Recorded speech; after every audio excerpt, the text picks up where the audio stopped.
Raiders! It's Raiders Fan Radio, a podcast by Raiders fans for Raiders fans who are the only fans that matter. That's right, Murf and Sonny from the Dago Dungeon. You got it right here, live. Touchdown! Eddie Stabler goes all the way. We miss you, we love you, and we'll see you in the Hall of Fame. When you have great coaches, then after you have great coaches, you get great players. You have a great organization, and you tell them one thing: just win, baby.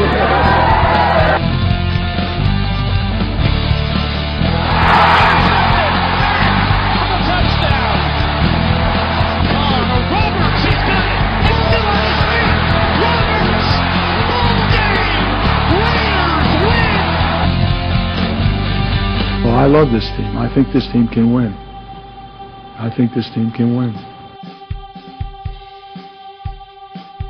Well, time will tell in less than 1 week if this team can live up to Al Davis's expectations of being a winner. Welcome in to episode number 45. This is the Marcel Reese episode of Raiders Fan Radio. I am your host, Sonny Dago. Yaying in the background is my co-host, Murf. Murf, how are you today? I'm doing fantastic, Sonny. I love the 45 reference. Still to one of my all-time favorite Oakland Raiders. And you know what? It kind of sucks seeing him wearing that 44 in that whatever nasty-ass colors that the Seahawks wear. I hate to see that in the last preseason game. But, you know, whatever. I guess it makes sense. 32-year-old fullbacks typically have a tough time making a roster, especially when you got guys like Jameis Olawale. Doesn't it seem like they're trying to use Olawale like they should have used Reese the whole entire time, though? Like I heard him saying they should split out Olawale as a wide receiver. Like, why didn't they ever do that with Reese? Like, that still is one of the greatest mysteries to me of all time, why they didn't use Reese to his effective ability. That was the Greg Olsen effect, right? Can you imagine if we'd have had a 27, 28-year-old Marcel Reese in this offense that we have now? Oh, my goodness. Lights out. But that's the past. We're talking about the present and the future. Murf, did you happen to watch the Chargers and the Rams game? I think it was last week. You know, I missed that game. You, along with everybody else, Murf, because the Raiders and Cowboys had a higher rating in Los Angeles than the Chargers and the Rams. So congratulations, Los Angeles. You won the Chargers and Rams, but ultimately the Raiders still win, quote-unquote Dennis Allen, at the end of the day. Thank you very much. We always say it. L.A. is a Raider town. It's not a Ram or a Charger town by any means. And, hey, and you know what? And you can even – and look, I know that our ratings are not quite what KTLA's is, but if you look at the breakdown of where people listen to our show from – am I mistaken? It's still Southern California is the number one rated market that we have, is it not? For a long time it was Oakland, and then once the whole split started happening between SIO and Vegas, and we're pro-Raiders, so you know it's not that we're anti-Oakland or anything, but being that we're pro-Raiders, I think we lost some street cred over there in Oakland, but LA has consistently been the top. Even before that, it was always top one or two. It was always them or Oakland, and then now consistently it's been Oakland for a long time now, so. I'm sorry, L.A. for a long time. L.A. for a long time. And that's Oakland and the Bay Area? Does that count Oakland, San Francisco, San Jose, all that, right? Yep, all that, yeah. So, thank you, folks in L.A. Thanks for listening to us. Good stuff. All right, Murf, jam-packed show today. This is the show number 1 of the regular season. We're going to jump into our Sea of Fans mailbag. Got three voicemails to listen to. And then after that, we have 6 topics to scratch your audio eardrums with.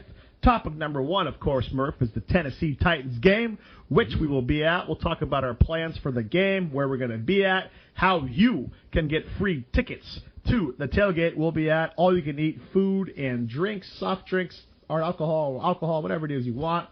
We'll also break down 3 reasons why the Raiders are going to win, and then also, Murf, 3 reasons why the Titans will win.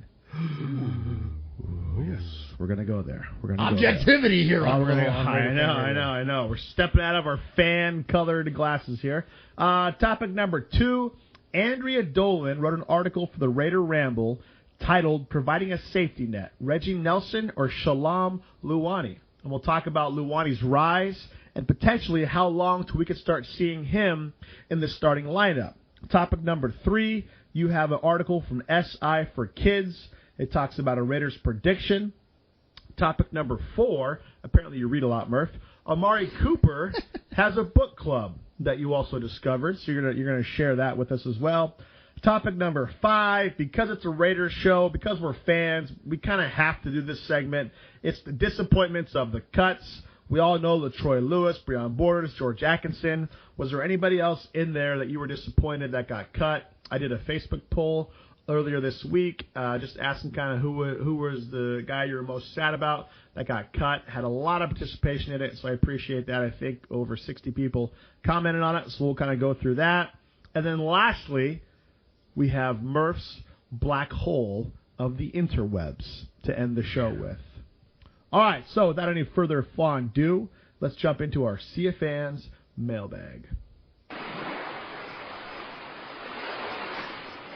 There he is, fading, looking. He's under the gun. He's tied, he throws. It is. He caught it.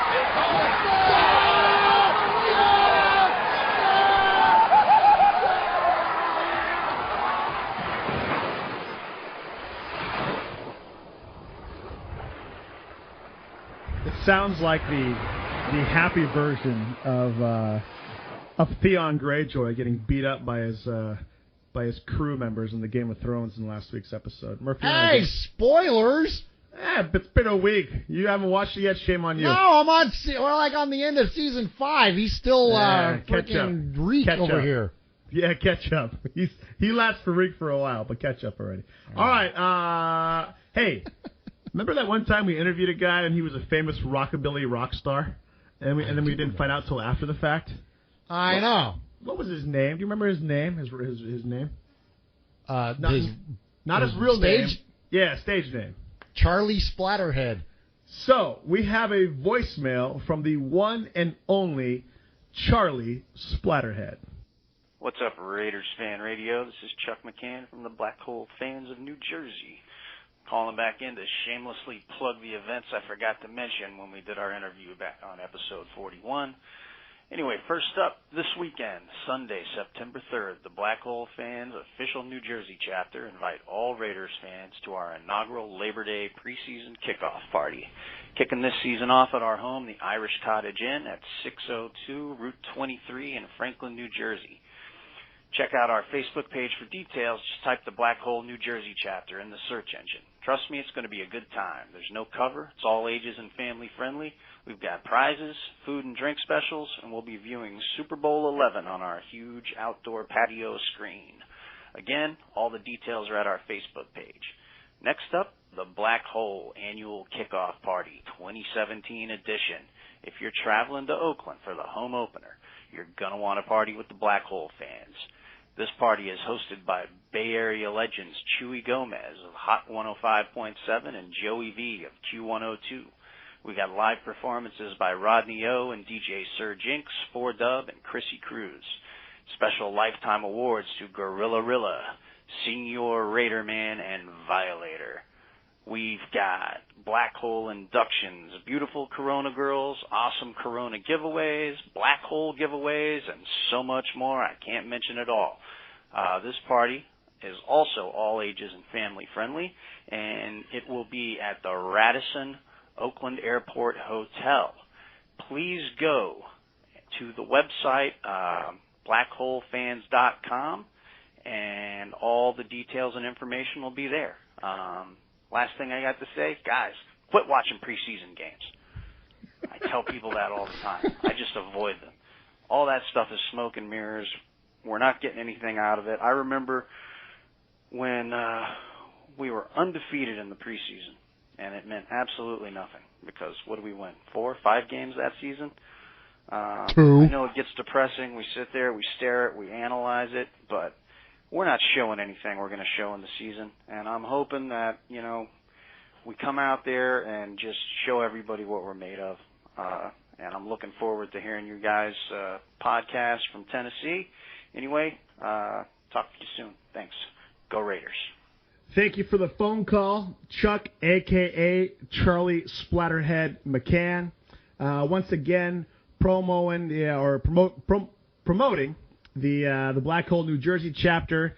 Make sure you check out their Facebook page. Just type in Black Hole New Jersey, as well as blackholefans.com for the big party at the Radisson Oakland Airport Hotel. I think that's this weekend, or no, for the home opener against the Jets, right? Yes, that's correct. So make sure you check that out. Nobody in Raider Nation throws a better party than the Black Hole fans themselves and stuff like that. So if you haven't been to one, make sure you check it out and get the chance to meet Gorilla Rilla, Violator, Senor Raider Man, and all those fun people that go to those games. 4Dub, our good friend Aaron Chambers out of Bend, Oregon, is part of 4Dub. They'll be down there performing. And, it's Raider season, Murf. It's Raider season. We're here. The costumes come out. The crazy comes out. The alternate personas come out, and it's good times. Good times for sure. And Chuck, we need something to talk about, man. We have to watch preseason games. We've been pulling stuff out of our freaking culos for freaking 6 months. Now we got preseason games. We need something to talk about. But now it's the regular season. Now we have plenty to talk about. So I'm looking forward to it. Sonny and Murf, shout out to you guys. I love Raiders Fan Radio. This is Johnny Pham here from Kentucky. What's going on? I love our beloved Raiders because they're bad boys. They're blue chippers. They're kick-ass guys and take names. They're not prima donnas or pretty boys. They're out there on a grind, putting in work every day, trying to bring a Lombardi home for all of us to enjoy. That's why I love our Oakland Raiders, and they're going to make noise this year, and I expect them to do big things, and everybody from Raider Nation should do the same as well. You guys have a good day. I'll see you guys at the tailgate. Go Raiders. Let's get it. Appreciate the phone call, Johnny Pham. Check him out on Twitter, at Johnny Pham. Pham is with 2 A's. He does a lot of periscopes. And he always is cooking some barbecue, Murph, on Twitter. Kind of cool stuff. But I got to take issue with one thing he said. Oh, okay. A little controversy here early on Raider Fan Radio. Has he seen Derek Carr's eyelashes? Because Derek Carr is kind of a pretty boy, but he still puts in the work.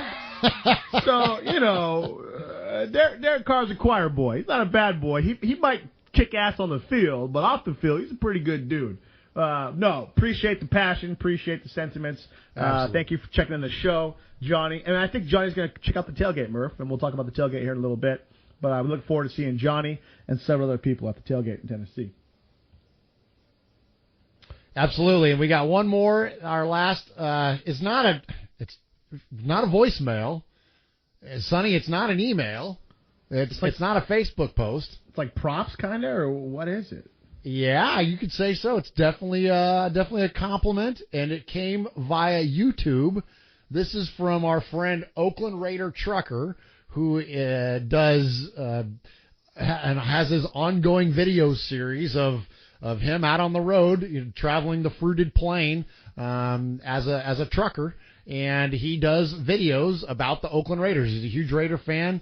I think he might be from Southern California, Arizona, somewhere in the southwest region of the map, based on the kind of the locale and the typical scenery of his videos. But anyways, this guy's out on the road making a living, and he's a huge Raider fan, and apparently sometimes he listens to the show. And here's what he said on his latest video. Oh, yeah, one more thing. I forgot. Oh, my bad. God dang it. Raider fan page on Facebook. Close. They do a podcast. Yes. Hey, let me tell you, they are some funny mofos, man. Thank you. You get a chance, watch them. No, listen to them. They are some funny dudes, man. Thank you. They are some funny dudes. Raider fan page. Close. So it's a Raider fan podcast from Raider fans. Yes. Or something like that. Yes. But anyways, they are some funny dudes. I stopped watching listening to podcasts a long time ago. I listened a lot to Raider Greg. I listened a lot to the Raider Fan Podcast. That's us. But these dudes, man, check them out. They're hella funny. Thank you. They are some funny dudes, so check them out, guys. Okay, so while he's doing this, he caught all of his miscues, we'll call them, in post, because on the video, it's like him driving down the road, but he's putting up pictures of us, and it says it's actually called Raiders Fan Radio. Their names are Sonny and Murf, and he's throwing like links to our website, and like, so he knows who we are. But it's very, very funny. It's very entertaining, and we appreciate it. I don't know his real name, but we appreciate the videos and the props. Oakland Raider Trucker, if you're out there driving, be safe now. Thank you for what you do, and thanks for the compliments to our little thing we do here at Raiders Fan Radio. It kind of reminded me, and I'm not, I won't even say. Yes, we appreciate the shout-out, appreciate the comments. Now I feel like we have expectations to live up to, Murph. Now I feel like we have to be funny. And if we're not funny, then people are going to be disappointed and stuff like that. And even in saying this, I'm not really trying to be funny. I'm just saying now we have expectations to live up to, and now I feel kind of pressured. That wasn't very funny. That wasn't very funny at all. that wasn't very good. All right, let's wrap up our Sea of Fans mailbag here, and we'll check it in next week. And right after Uncle Merch gives us a very Pollyanna-like introduction to where people can find out information about our show, we'll talk about the Tennessee Titans game. Hey, boys and girls, this is Uncle Mosh. That's right. Somebody actually claims Sonny and Murf. These two. Check them out on their website, RaidersFanRadio.com. You can friend them on Facebook at RaidersFanRadio, or you can like their fan page at Raiders Fan Radio Podcast. Hey, I don't tweet. I don't even know how to use a Twitter, but they do. You can tweet them at Raiders Fan Radio. Call them. Leave a voicemail if you want. Go old school. 909-345-3346. That's 909-345-3346. Hey, do this. Please subscribe and rate Raiders Fan Radio on iTunes. You can listen to the show on all podcast services like Stitcher, TuneIn, Podcast Addict, and many, many more. Okay, am I done? Did I say all the stuff I was supposed to say? All right, I'm out of here. All right, week 1 of the regular season is finally, Murph, upon us. We've gone through the doldrums, we went through the draft, we went through training camp, we went through the drama of Donald Penn, getting Derek Carr signed, preseason, we did it all. Well, we haven't even got through the Donald Penn thing yet completely, have we? He's back. He's playing. Let's move on, right? I'm done talking about it. Right. We got too much time anyway. So we're finally here. We have something significant to finally discuss and talk about. They're playing games that matter once again. The sour taste in our mouth left from Christmas Eve of last year, and then having to trust in the freaking Red Rocket McGloin for those 2 awful games after the fact. It's all behind us. Right? This Sunday, new season, week 1, moving forward, all the hype, all the drama, everything comes down to what are the Raiders going to do. But first, what are we going to do, Murph, on that Sunday? We are going to be partnering with the Tailgate TN. If you go on Facebook, just type in The Tailgate or type in at The Tailgate TN. They host a party for every visiting team on the north side of the Quality Inn Hotel, right there on the corner of Interstate Drive and Russell Street. Opens up at 8:30 and goes until 11:30. $30 prior to the game day. $30 gets you inside the tailgate, and you get all you can eat Famous Dave's barbecue, as well as all you can drink alcohol or non-alcoholic beverages, whatever it is your choice. I'm going to go for the record and drink 27 water bottles, Murph. You know why? Why? Because I can. That's why. That's why. Because they're free. Because they're not free, but because they're included. How about that? Because they're included after I pay for them. So $30 prior to the game gets you in to the tailgate. We will be there we'll be there from the very start, about 8 o'clock, 8:30, when it opens up. We're going to have a booth. We'll be selling T-shirts. We just got some new Raiders Fan Radio T-shirts. We'll be selling those for $10 at the game. Outside of the game, we'll be selling them for $20 on our website. Stay tuned for that. We're going to have some giveaways. I think we're going to have some keychains to give away. We're also going to have some posters. A couple months ago, we started posting up that Derek Carr kind of poster-like picture, unfinished business 2017. We have those to give out and give away for free at the game as well. At 9:15, we're going to hop on the mic. There's going to be a live DJ at the tailgate. At 9:15, we're hopping on the mic, do a couple of announcements, get some Raider chants going. And then at 9:35, we're going to record a podcast from the tailgate. And we want you, the listeners and the fans, just like we are, stop by. Give us your predictions. Give us your worries. Give us your hopes and dreams for this season. Let's get everybody on the podcast. We want to do a lot of interviews. Some good friends of the show. Scott Winter will be coming down. Our good buddy Jimmy Zebach will be there. Johnny Pham's going to be there. And a lot of you on Facebook have already said you're going to be there. So please stop by. Introduce yourselves. Let's hang out. Talk about the Raiders. Give a cheers because we're all eating chicken wings or something like that, whatever we're going to be doing. And it'll be a good time, Murph. But also, we're going to come up with the code word. And we were supposed to do it before the show started. I don't think either of us came up with the code word. So we're going to come up with it right now live on the air. And the code word is for this. If you come up to the tailgate and you haven't bought your ticket yet, it's actually, what is it, Murph, $40 on the day of? $40 on game of day. 40? I'll spit it out. Yes. Day of game. Thank you. $40 game of day to get into the tailgate. There you go. $40. I said it on purpose.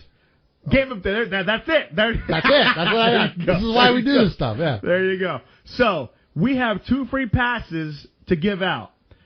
So if you show up to the Tailgate TN on the corner of Interstate Drive and Russell Street, and once you walk in, just announce it to whoever's taking the attendance there. Just say, game of day, and if the passes are still available, you will get 2 free passes to get in the tailgate. Simply by stating, game of day. It's a game of day. It's an $80 value we're going to give away for free, and then you have access to unlimited Famous Dave's barbecue, all you can drink and all you can eat, and there's going to be live DJ. We'll be there doing a podcast. It'll be good times, Murph. I'm pretty stoked for it. It is going to be an absolute glorious day in Tennessee. Rarely do we get in the first week of September or within the first 2 weeks of September days where it's barely cracking into the 80s, if even at all, by the time we get to a noon start. Usually a noon start in Tennessee means it's hot, and because it's still humid that time of year. It's not going to be. It's going to be glorious. It's going to be, dare I say, like California weather, man. It's going to be like California springtime. I know out there they're having a killer heat wave right there now in the Bay Area. But out here, I'm telling you, it is gorgeous in Tennessee. We're going to have one more bit of rain that's going to come through this week just prior to the game, and it's going to be nice and cool, and everything's going to be green outside. It will be glorious. It will be a glorious day to eat all you can eat Famous Dave's, all you can drink cocktails, see Raider Fan Radio broadcast or recorded live, broadcast live too, I guess, technically. So, yeah, it's going to be great. It's going to be an amazing day, and then we can watch our Raiders get in there and beat the crap out of the Titans. Hopefully. So, yes, make sure you stop by. Again, it's on the north side parking lot of the Quality Inn. I believe it's 398 yards from the entrance to Nissan Stadium, depending on which entrance you go. And on the corner of Interstate Drive and Russell Street.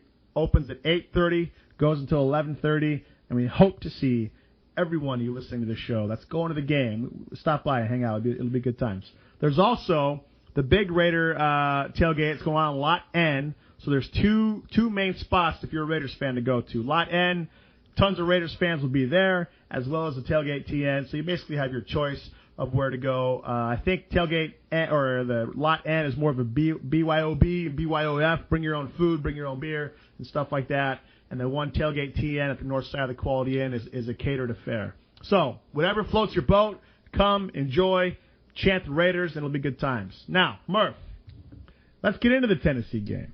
Hold on. Well, hold on. Real quick. Tennessee. Tennessee. Tennessee. Tennessee. Tennessee. Tennessee. Tennessee. Tennessee. Tennessee.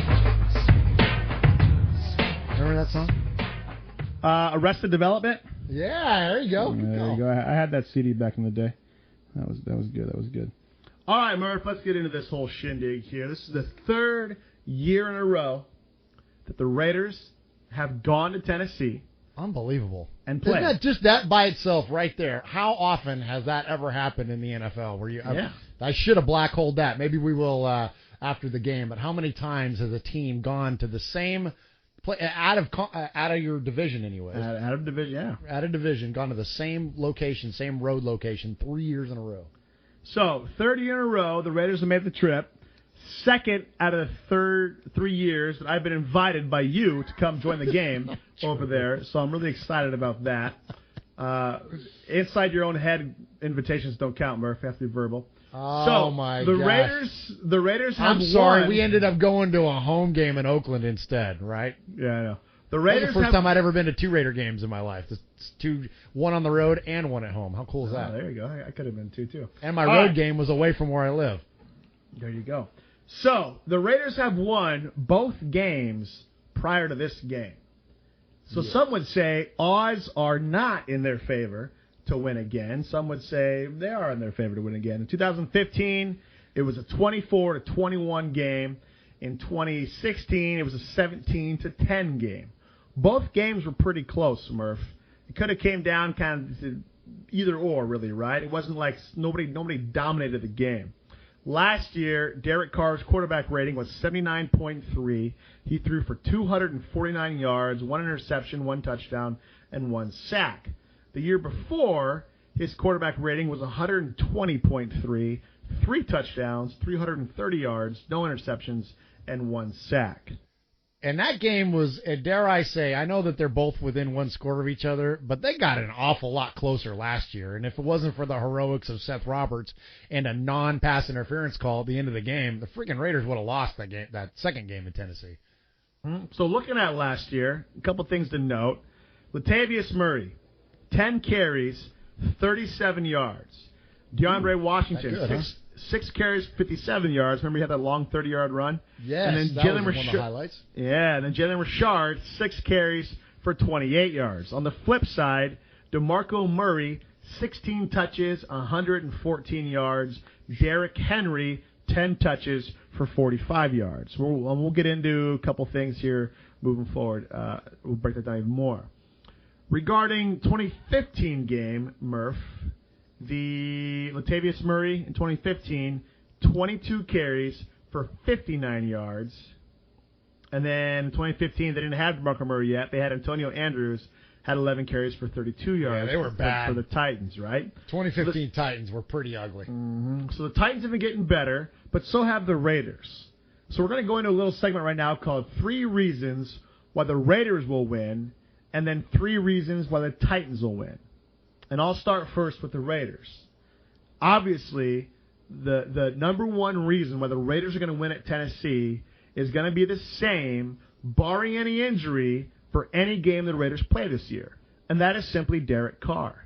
Last year, he had 7 fourth-quarter comebacks. Now, in all honesty, Murph, I don't like that stat. That's not a good stat to have if you really think about it. It's cool. It's cool that he brought us back 7 times, but that means 7 times in the fourth quarter we were trailing games and we needed him to bring us back. It's cool that he has that capability and the wherewithal and the mindset to do that, but we don't want him doing that every single game, right? We don't want him having to do that. But whenever he's on the field, he has the capability to make plays happen. And he will, by far and away, be the number one reason that any game we play this year, we have a chance to win because number 4 is on the field.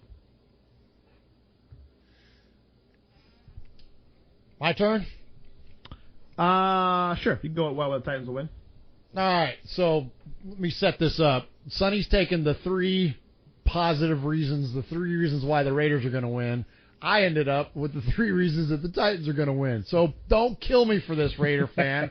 We're playing a little point-counterpoint here. A little, I'm the devil's advocate, okay? So I'm gonna take up the side of the Tennessee Titans in this, just to purely look at this from an objective perspective. Just look at this. But also, Murph, if you're a boxer, you need to study your opponent, right? Like if you're a fighter, you study your opponent. So I think this is a good chance too to what are the Titans' strengths? I mean that's what it is, you know. That is an excellent point, and yes, and the reason why I feel halfway qualified to do this because I live outside of Nashville, and all the sports talk that I listen to on the radio, when I listen to the local stuff, and everything that I see, all that. I get a lot of Titans news, so I feel relatively educated on being able to present the Titans case. Again, Raider Nation, trust me, I don't like it. But it was what it is. This will be a fun discussion, so let's just take it at that. All right, so the first of the 3 reasons why the Titans are going to win Week 1. They are going to neutralize the Oakland Raiders pass rush because once you take Khalil Mack and you take Bruce Irvin out of the equation, there is nobody else left on defense to make enough of an impact to disrupt Marcus Mariota and his timing. That when you look at their tackles, if you look at Jack Conklin and you look at Taylor Lewan, they and their line is the complete opposite of what the Raiders are. The strength of our offensive line is in its interior. The strength of the Titans' offensive line is on the ends. So they're going to have a lot of trouble generating a lot of pass rush, and I'm talking about the Raiders are, with those guys bookending on the corners. And unless the Raiders are able to get to Mariota and, like I said, disrupt him, you're not going to sack him a bunch, but if you could disrupt his timing, you'll have a chance at him. But I have a feeling that the Titans are going to be able to do enough, not only with those guys, but then you look at Murray and Henry, who I'm going to talk about in a minute also, but they're also excellent pass blockers. And so with those guys being able to come in and the strength of the offensive line, I have a feeling the Raiders are going to have a long day on defense. So you don't have much faith that Eddie Vander does get into the backfield? Or creates a push up the middle? I don't think so. I mean, look, again, the strength of that offensive line is on the edges, not in the middle, but Quentin Spain and Ben Jones and the other guys that they have on the interior of that offensive line, they're not scrubs. Like, they're pretty darn good players. So, yeah, unless we see something amazing out of somebody like Eddie and the other guys that are going to be in the interior, maybe Jelly Ellis. I don't know who. I mean, it's going to take an awful lot. It's going to take a, all-pro type day from one of those guys in order to be disruptive up the middle. Well, you sure know a lot about Tennessee, Murph. You sure you're not a closet Titans fan? Hey, see, here we go. See, I can't win this one. This is like wrestling a girl. There's no way for me to win this. Whoa. What's about wrestling a girl? It's okay. They can wrestle too if they want to. Yeah, but if I win, I was supposed to, and then if I lose, I lost to a girl. It's a no-win situation. I had to wrestle a girl my freshman year in high school in a tournament down in Modesto, California. Her name was June Morris. I said I was 6. I don't have to wrestle her. I was scared. See?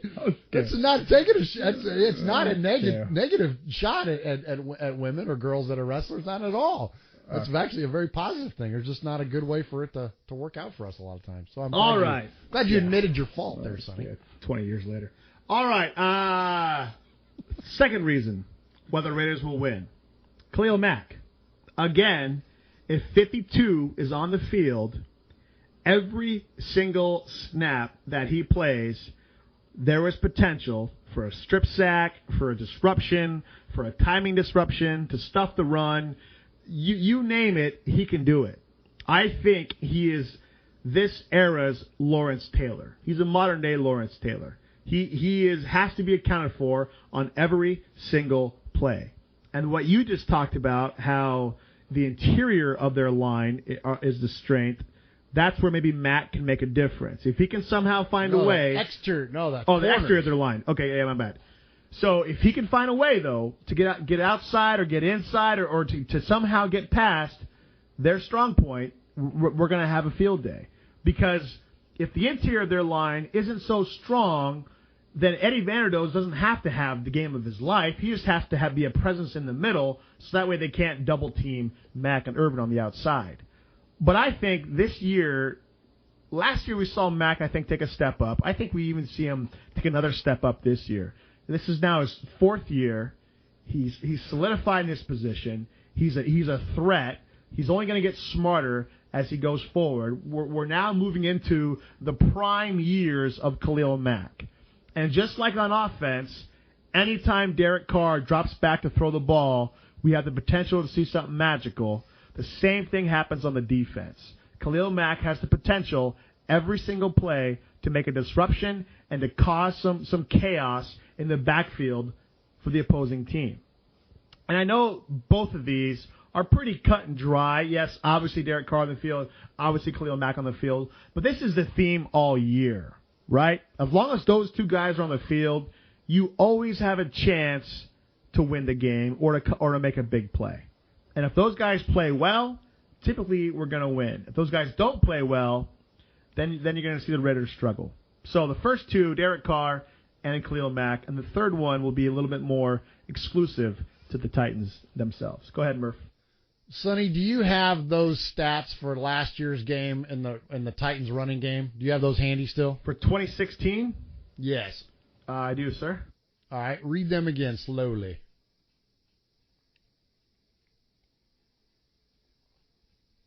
So we're looking for the running game?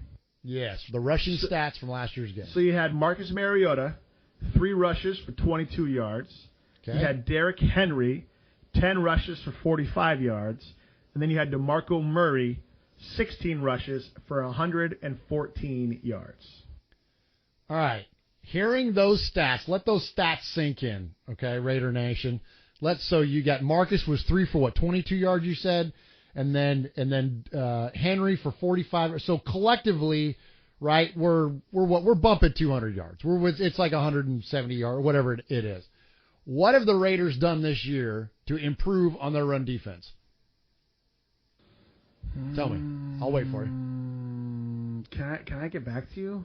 Yeah, I hope so, because we've all been waiting for Reggie to get back to us, and unless we do something, then something magical happens. And, these freaking darlings like, James and Markel Lee and all these, unless Obi Melifonwu and Gary and all this stuff, unless any of these guys can address the glaring issue that the Raiders have at linebacker and the fact that they can't stop the run, guess what? DeMarco Murray hasn't gotten any worse, and Derrick Henry has gotten better. We just talked about how the strength of their line, and they have a quarterback that's a threat to get loose too. My gosh, man. How the Titans are going to win this game? They're going to run it down the Raiders' throats. That's how they're going to win this game. And thankfully for the Raiders' case is that if this turns into some kind of a shootout or they're forced the Titans to be more of a passing offense and to not let them rely on that smash mouth exotic smash mouth offense that they're looking to run. If they can get them out of that zone, then it will definitely suit well for the Raiders. But outside of that, if you give the Titans the luxury of a lead, they're going to be, it's going to be a long day because these guys can run the football. Well, but then we have the hope of Marquel Lee, though. I mean, that guy, even from preseason game 1 to game 3, he showed some dramatic improvement in his ability to track the ball and stuff like that. But I agree, that's a strong case. But I'm going to counter you with this. Please do. So far, I think you're winning. The third reason why the Raiders are going to win this game is because of the Titans' secondary. Last year, they were ranked 25th by Pro Football Focus as far as the top secondary in the league. They were one of the worst in the league. They've made some additions, and this year they're looking to be top 20th going into it, right? Their top overall grade is Kevin Byard. How do you say his name? Kevin Byard from Tennessee State University. Murfreesboro represent. You're getting a little too excited there, Murph. And then you got... I live there. Come on, that's where I went to school, man. And you got Bryce McCain, and then you got Damian Stafford, But they were pretty awful, right? They weren't very good. And so now the Raiders come in with increased weapons, right? Increased weapons. I'm not talking about decreased offensive weapons, but increased weapons. Last year, Derek Carr threw for 250. The year before, threw for 330. This year, I say Derek Carr throws for over 300 yards against that Titans secondary. There's hope that they're going to be better, but we don't know. Much like the hope for the Raiders secondary, for that matter. But I think if this game goes to a shootout, or even Raiders passing game versus Titans running game, I got to give it to the passing game of the Raiders because the few glimpses we saw in preseason, this team looks to be explosive. And unless your secondary is lights out, Raiders are going to score points, and they're going to score a lot of points. We added Patterson. We now have the threat of Lynch, and you now have Cook going over the middle as well. So the Raiders' passing game got a whole lot better, and the Titans' secondary, it might be better, but we're going to wait and see on that. So I think the third reason why the Raiders win is because the Titans' secondary is in the bottom half of the league, and the Raiders' passing game is one of the elite passing games in the league. The Titans certainly had some addition by subtraction in the secondary. They got rid of Jason McCourty and a handful of other players, and they added Adoree Jackson in the draft, who's a pretty good cornerback. They added Jonathan Cyprien, who's a pretty good safety, to go along with, like you mentioned, Kevin Byard, and they also added Logan Ryan from the Patriots. So they are a much different secondary than what Derek Carr and the Raiders have seen in the past. So they're improved, but I'm with you. The Raiders are going to be able to score on anybody's secondary, frankly. You give us the best secondary you can think of in the league, Seattle, whoever you want to call it. I think the Raiders are going to be able to score on anybody. I don't think that's going to be an issue at all. Where the problem is going to happen for the Raiders in Week 1 in Tennessee, and my last reason why I think the Titans. Well, I hate saying that. I don't think the Titans are going to win. One of the reasons that the Titans can win. How about that? There you go. Who was the one guy, Sonny, 2 years ago, back in that awful team that the Tennessee Titans fielded in 2015? Mariota was a rookie, right? They were just awful back then. Who was the one guy on the field that made plays? Do you remember? Was it Delaney? Yes, Delaney Walker. Well, Delaney Walker hadn't gotten any worse. And again, the Raiders' secondary, nor linebackers, had gotten any better covering a tight end. Now, Raider fan, you're screaming at your device right now, your radio, going, Obi Melifonwu, it's why we drafted him. He's going to cover tight ends. Okay, awesome. How many tight ends have you seen him cover? Exactly. Me too. We don't know what the Raiders are going to do when it comes to covering tight ends. All I know is that when we played the Cowboys and Jason Witten, he ate their freaking lunch. And Delaney Walker's going to eat our lunch, and Rob Gronkowski's going to eat our lunch, and Travis Kelce's going to eat our lunch until the Raiders make a definitive change to address a major need. Tight ends that are athletic and are good pass catchers are going to kick our butts, and it's going to start with Delaney Walker. I hope I'm wrong. I really want to be wrong, but I'm arguing the case for the Titans, and I think that's one of the ways that the Titans are going to beat the Raiders. All right, so the top Gosh, three can I quit now? I feel dirty. I need to cleanse the palate. Sonny, please release me of this burden, if you will. I think we should do it every week. I think it's a good. No. You can be the most hated Raiders fan co-host on a podcast there is. I've probably lost a lot of people and a lot of cred. Any quote cred that I ever had is probably out the window right now. Once you started posting your own photos to Instagram, you started losing your cred. But I think we got almost 1,000 followers. How many you got on Instagram? Cool. It's pretty cool. Yeah. I think it's important to do this, Murf. I think it's important to look at the strengths of the other team. It's not that we're thinking the Raiders are going to lose. Every time the Raiders take the field this year, there is a chance they could lose. That's the NFL. Any given Sunday, right? Any given Sunday, Raiders can lose. Do I want to think they can go 19-0 and win it all, go undefeated? Well, of course I do, right? That's my prediction in Raider Ramble. We did all their writers and stuff like that submitted their bold predictions. Mine was they're doing 19-0. I got faith in them, right?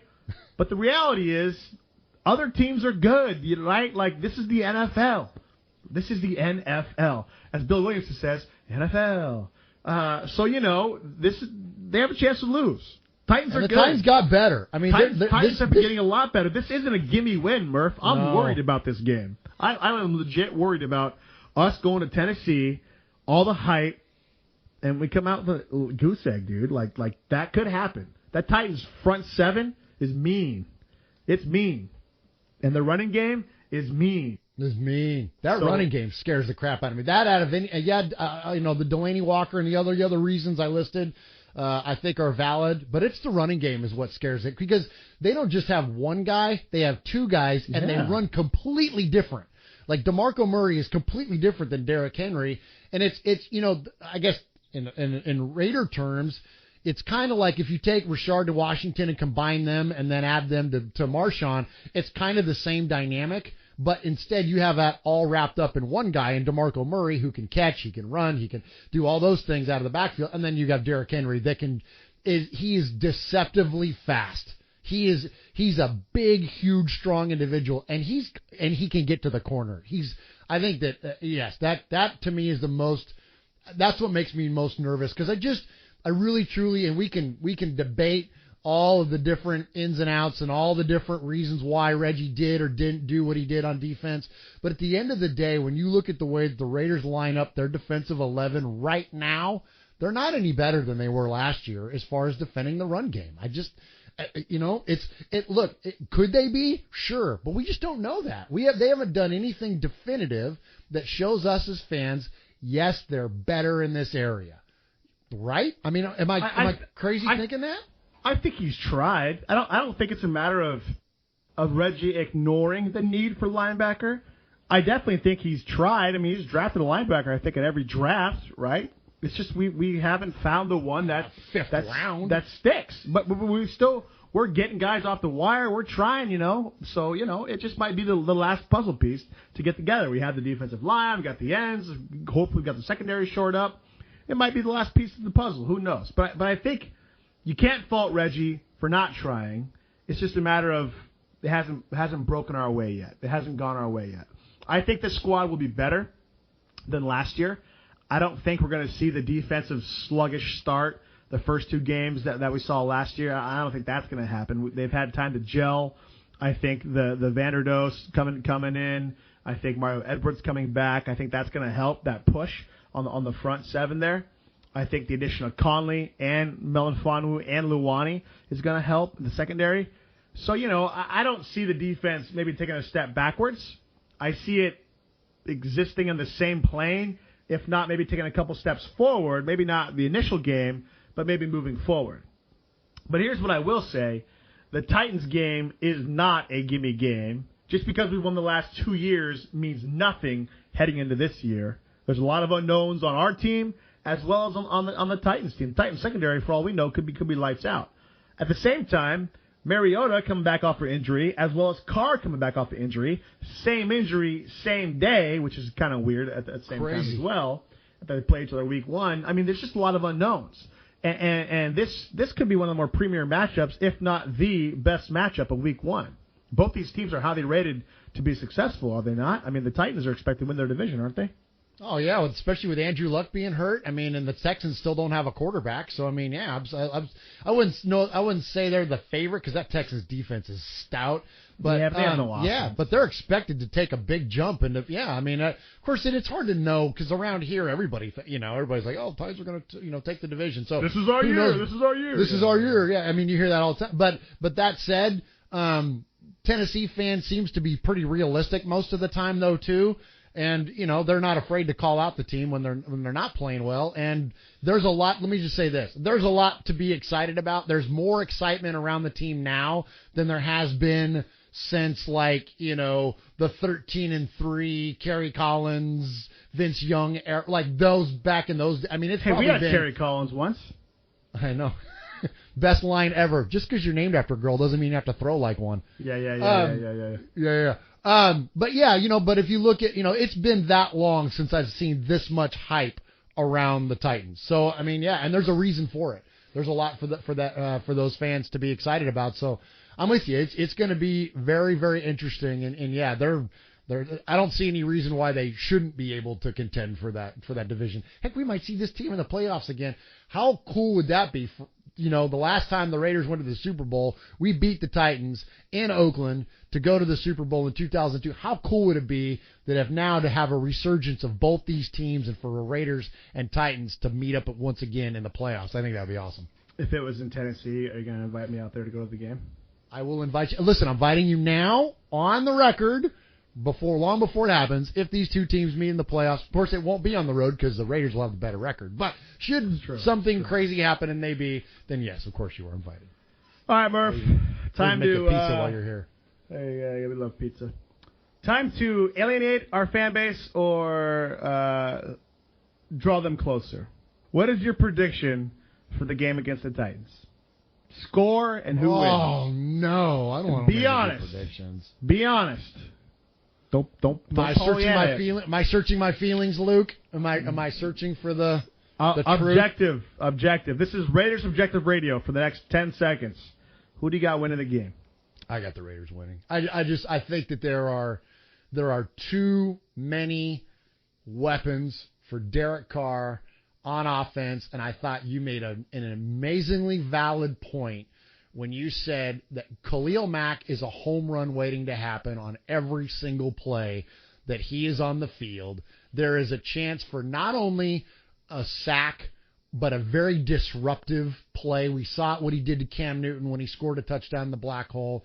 And I think that because of the Titans' vulnerability and them having to rely on that grind you up, having to pound the rock, having to play defense, keep your team off the field, all that kind of stuff, because of their reliance on that, if the Raiders have, they call them the explosive plays now, right? Like the 20-plus yard plays. If we have a Seth Roberts spin out of a short pass and take one to the house, you have Amari Cooper get on the wrong side of a defender and take one to the house. You have, Khalil Mack disrupt and have a sack fumble and the Raiders recover inside the red zone. All it's going to take is a 2 or 3 of those types of plays, and I think the Raiders are fully capable of executing those types of plays. I don't think that the amount of talent that we have on this football team, I think it justifies an expectation that we're going to see big-time explosive plays in the game, and it will only take 2 or 3 of them to remove the Titans from their comfort zone, from what their plans are. And like Mike Tyson famously said, everyone's got a plan until you get hit in the mouth. And I think the Raiders are the team to come out and punch Tennessee in the mouth, take them out of their plan, and win a football game. I do think it's going to be close, even when both these teams weren't playing well, and even when they're playing better, they're close games. So we're talking a one-score game. I'm thinking like a 27-21 type win for the Raiders. You predict 27-21 victory for the Raiders. Murph, I am a bigger Raiders fan than you. I'm predicting 70-0. And how dare you ever question that a team could score on the Raiders? That is preposterous. Oh, my gosh. I'm not sure what... maybe you went a little too deep and you're why the Titans should win. No, in all seriousness. Gosh, I felt really good about my rant right there, too, and you just... No, it was great. On me, I was doing that for the Oakland Raider trucker, so that way we get our funny in and I can move on. Oh, okay. Yeah. So, I go either way, man. I got the Raiders winning this game like maybe 51% to 49% in my head. Yeah. The Titans, they're good, dude. And, like, that's not, not knocking the Raiders. It's just looking at it from an objective point of view. The Titans are a good team, and they're strong at the running game. And until the Raiders prove themselves in the interior and the linebackers, we're vulnerable, man. Like we're vulnerable. The defense isn't garbage. I'm not saying that. I'm just saying it's vulnerable. And it's going to be real interesting to see who steps up, who makes plays, and who gets some big stops. Emerson had, I think, a big game. Was it 2 years ago or last year at Tennessee? He played lights out for us. I got the Raiders winning. I think it's going to be close. I think it might 31-28, somewhere around there. But I think the Raiders score, and I think we score a lot. But I also think we give up some kind of big plays, some big runs. Look at the play action, right? If they pound it down our throats and they hit us over the top for play action, and we haven't seen Conley or Obi. Like we're all hoping those guys are going to do good, but we just don't know. And so as much as there's question marks about the Titans secondary, there's a whole lot of question marks about the Raiders linebackers and secondary as well. So I got the Raiders winning as well. I won't be, and this isn't to cover my bases, I won't be shocked if the Titans win. Of course, I'll be pissed off, and you want your team to win the first game of the year and stuff like that. But I'm not going to be shocked if the Titans pull it off. It won't be an upset. Some people might think it'll be. I don't think it'll be an upset. It's going to suck, But I think we come home and create the Jets. So whatever happens, happens. But it's going to be a fun game. Yeah, and you know what? And if you're... Listen, it's Raiders fan radio. It's Raiders fan radio. Raiders fan radio. Save the tweets here. But if we're going to lose, I think that if we all as Raider fans suspect that the team is weak in these particular areas, and if the Titans should expose that early on in week 1, it gives us plenty of time. That's okay. It's okay. It gives Reggie plenty of time to rectify it and to fix it. And although it will suck to have a conference loss, it's not a divisional loss. It's not like we're losing to KC.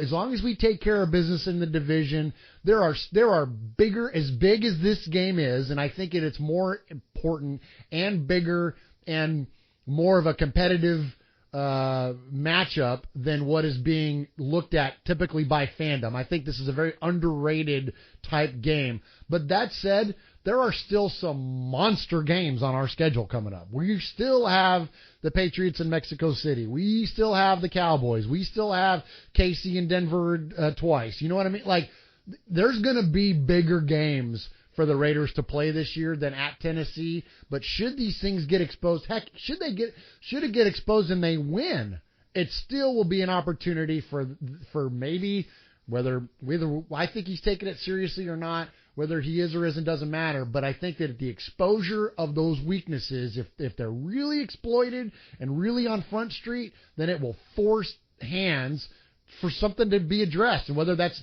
internally or externally. I mean, you're not going to see a trade at this point or anything crazy like that, but you know what I'm saying? They're not going to go after Bobby Wagner or something because they get the Titans run for 200 yards in week 1, but you just might see an emphasis in a shift, whether that be scheme or whatever. I don't know. All I'm saying is if you're going to lose early. You know what I mean? It's not the end of the world if the Raiders go in there and lose. Yes, we'll be pissed off. Yes, we'll be unhappy. Yes, we'll be doing, angry Facebook Live videos from the parking lot. Yes to all of that. But I don't think it's the end of the world if they do go in and lose a road game to a team that's going to be much more improved. As long as they can learn from it, implement the changes needed, and move forward. I wholeheartedly agree. That said, they're not going to lose. They're going to win 101-0.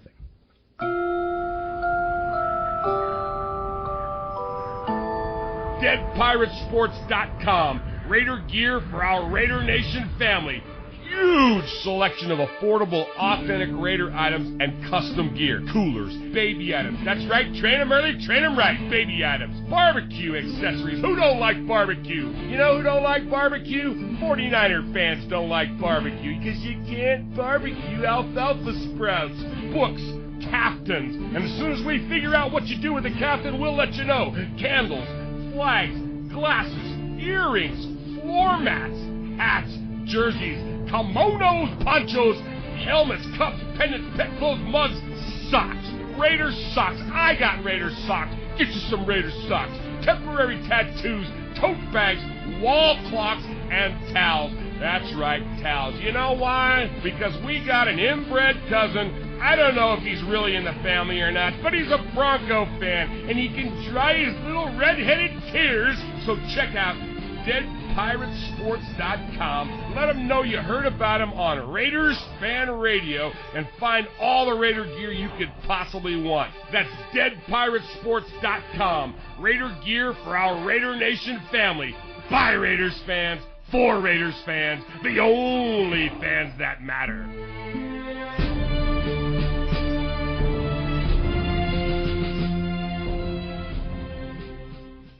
Too bad we couldn't broadcast from the game in Captains. That'd be kind of fun. It'd be fun for us, not for the people watching. Until the wind blew, then it wouldn't be that much fun for anybody else.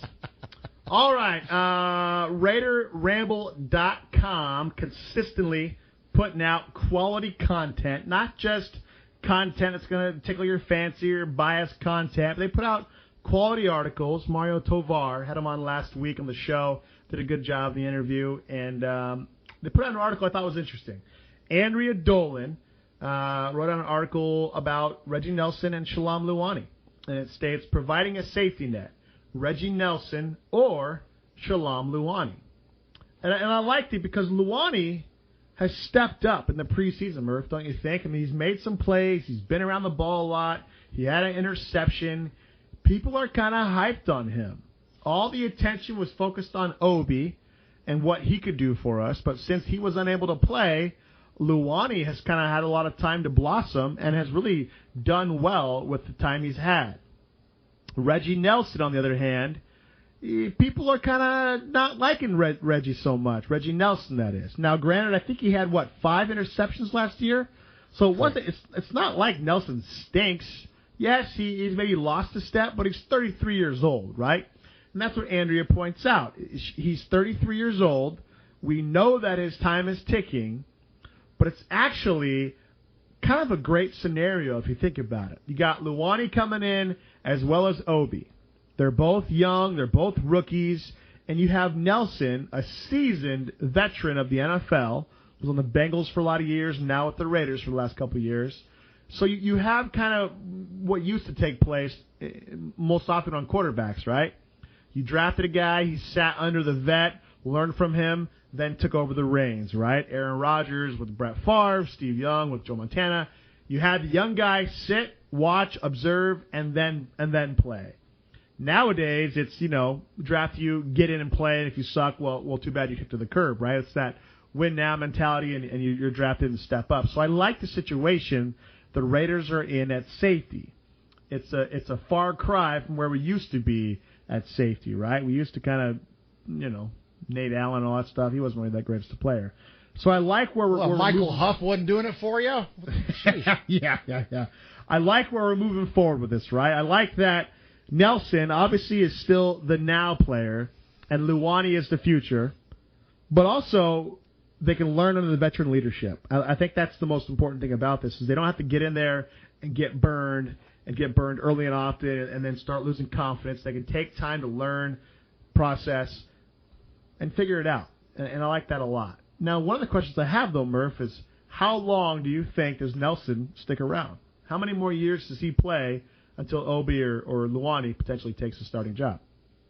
Well, is his contract up at the end of this year? I think this is it. So I think this is the last year that we're going to see Reggie Nelson, at least in a Raider uniform. I mean, he may make it on with somebody else to finish out his career. I mean, we've seen Charles Woodson and we've seen some other players play safety late into their careers. Think about Rod Woodson, think about Darrell Green. You think about these guys that almost make it to 40, essentially.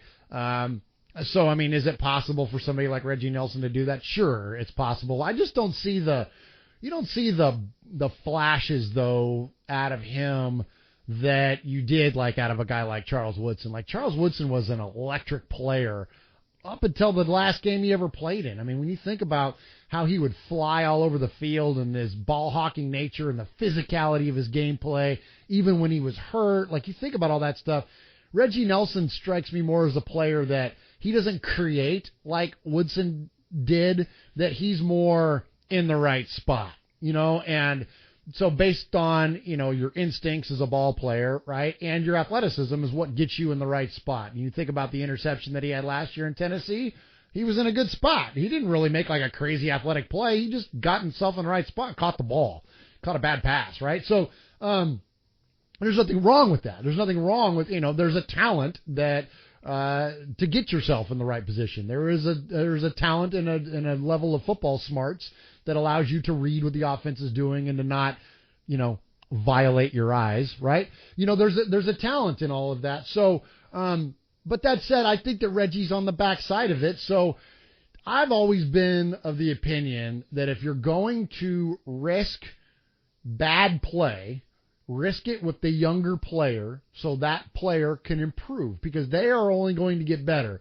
Better to get the guy on his way up than the guy that's on his way down, who's only going to decrease in productivity. So if we're looking at Luani, and Luani is on the come up and Reggie is falling off, then, if there are two ships passing in the night, then give me Luani to go out there and learn. We talked about the Titans, what Kevin Byard did last year for the Titans when they brought him in. He played sporadically, he learned from the vet, worked his way up, and now he's the starter. Now, Luani, I don't think has a shot at being a starter on our team. Maybe in certain packages, But we drafted Obi Melifonwu to be the starter. You drafted Carl Joseph to be the starter. Those guys ideally should be our 2 starting safeties. So is Luani on the short list of the depth chart, or does he come in certain packages when Obi is maybe playing up more to the line of scrimmage to protect against the tight ends? Yeah, I mean, I think it's a good concept. I think it's a great story. The kid is, I mean, we are blessed with the amount of humility and, good nature that we have on this Raiders football team. This is another good guy. When you listen to him interviewed, like he's just a super humble kid. He's got a great work ethic.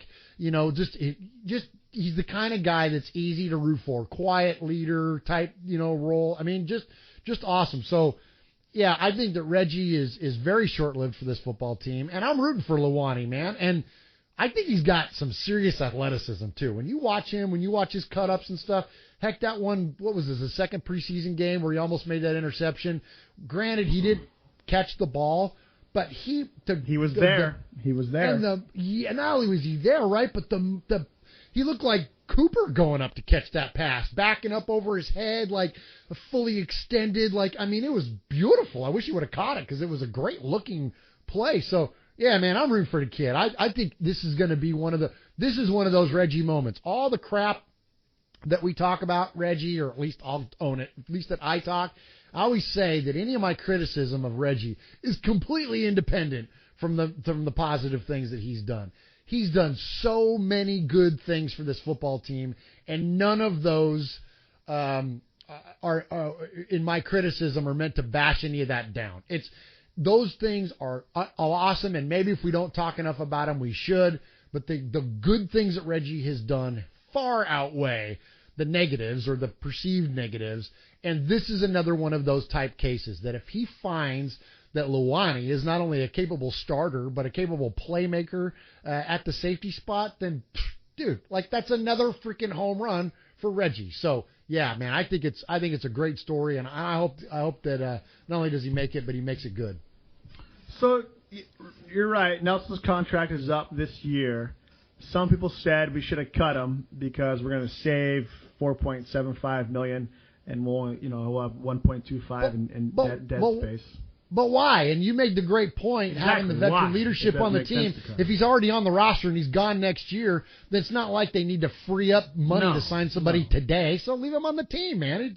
Whatever. You know what I mean? Let him lead these young guys. Nothing wrong with that. Cutting him is dumb. He was productive last year. He had 5 interceptions, which ties the second most he's ever had. In 2015, he had 8.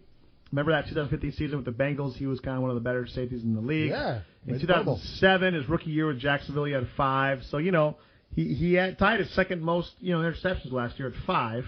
We'll see how he does. But slowly, the Raiders are kind of jam-packed at safety up there, at least with potential as it is, right? You got Carl Joseph, Obi, and Shalom. Who gets the 2 starting jobs, right? Obi is still slated as the second on the depth chart, but he's slated behind Carl Joseph. Keith McGill is behind Reggie as far as the actual depth chart goes. So it's going to be interesting to see how the safety spot works out throughout the year. And, and Andrea on RaiderRamble.com points out the exact same thing. The Raiders win overall. It's not that Luani wins or Reggie Nelson wins. The Raiders win because they have the short and the long-term benefits of it. You have Luani learning from Nelson, and you have Nelson's replacement already there. And so the team can take advantage of both of those things. And if they use it right, use it to their advantage. So great article. And I'm looking forward to seeing how the safety spot plays out, Murph. It's going to be fun. You're listening to Raiders Fan Radio with Sonny and Murf, a podcast by Raiders fans for Raiders fans.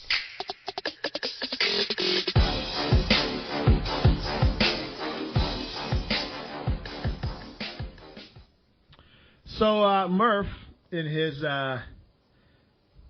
bathroom reading, likes to read Sports Illustrated for kids, and he came across an article he's going to share with us right now. So go ahead, Murph. That is correct. So I have an article, and it was oddly enough not my reading, but my kids' bathroom reading. My boys are 11 and...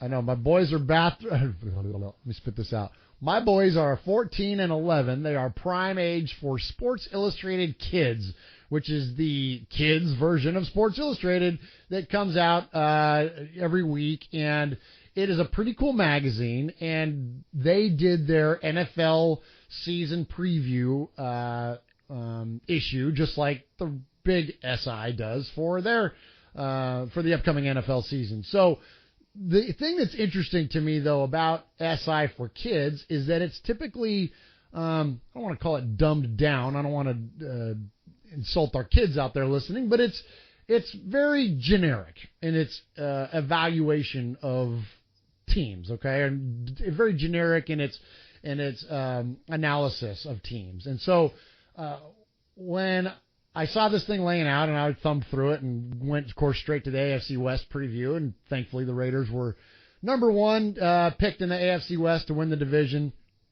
But I thought it was really interesting in what the article said, and I wanted to bring it to the show because, Sonny, I wanted to get your reaction on it, okay? And because I thought it was very interesting that here it is, so understanding the idea of the most elementary way to present a football team is this, and this is what their reporting was on our Oakland Raiders. So it has their 2016 record, of course, is 12-4, and it says, what's better about the Raiders? 2 words, beast mode.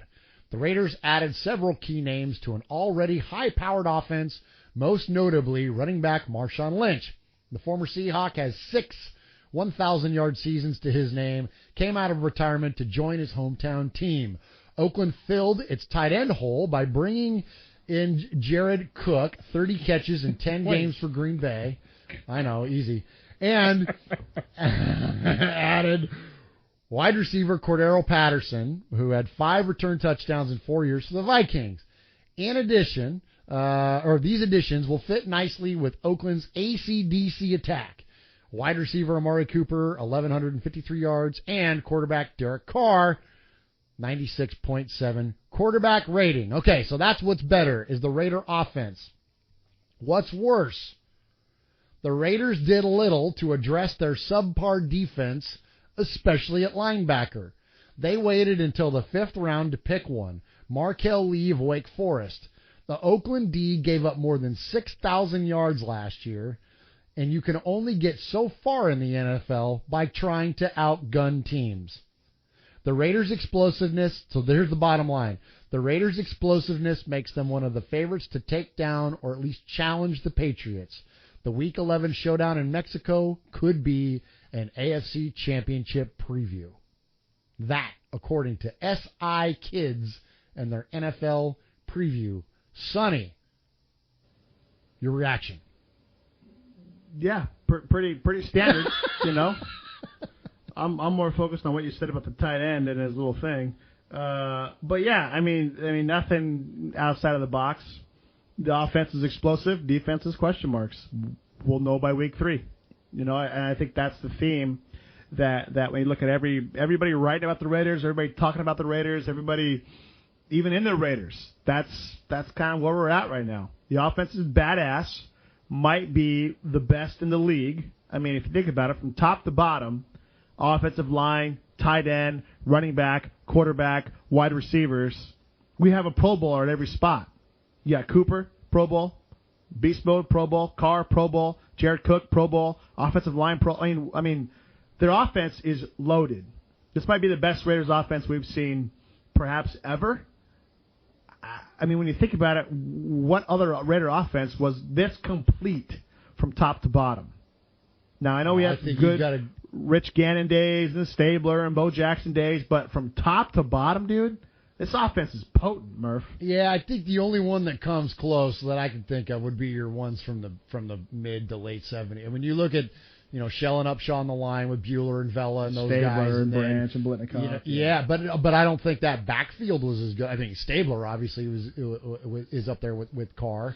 I mean, he's a Hall of Famer. Carr is not. So Stabler obviously is a better player. But we've seen Stabler's whole career. We haven't seen Carr's yet, so there's still a lot more to be seen. But, you know, when you look at the backfield, Mark Van Egan and those, like, you know, Clarence Davis. They weren't beast mode. No, they're not beast mode. And so I think that there's the edge is there. But after that, Dave Casper, Branch, Biletnikoff, Raymond Chester. I think that's probably the closest.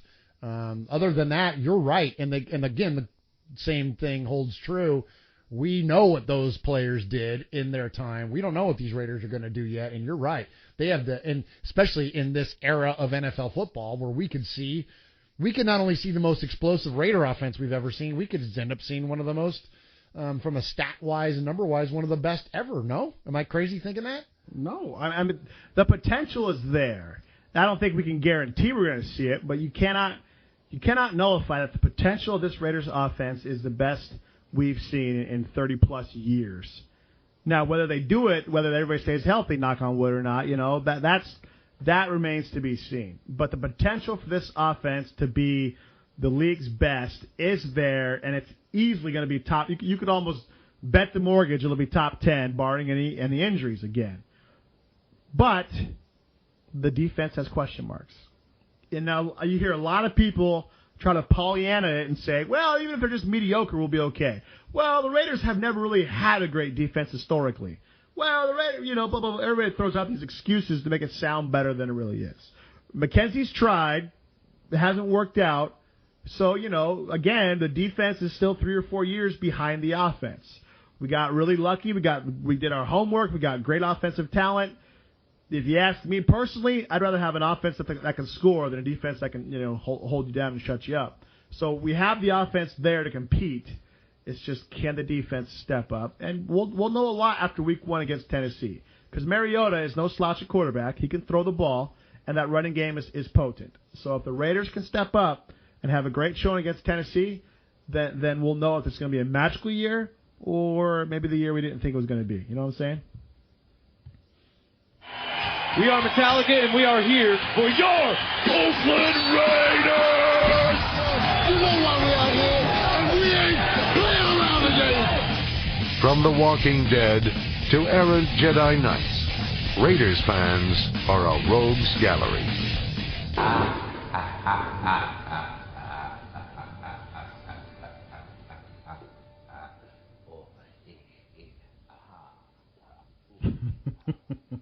It's a beautiful segue into Amari Cooper's book club. That's Go right. ahead.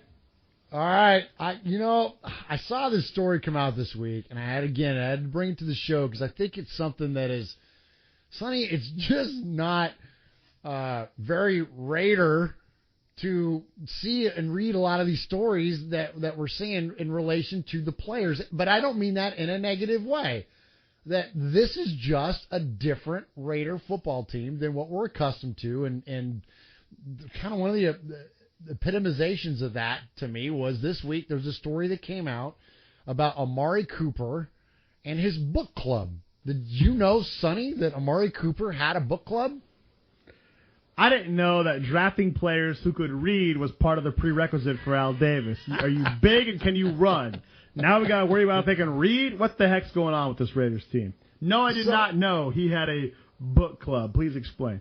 So Amari Cooper has a book club. It's called 12 Books a Year Blog. It's a very simple WordPress site that he runs. But listen, Raider fan, don't go on there and start sending him messages about, whether he thinks this about that or whatever.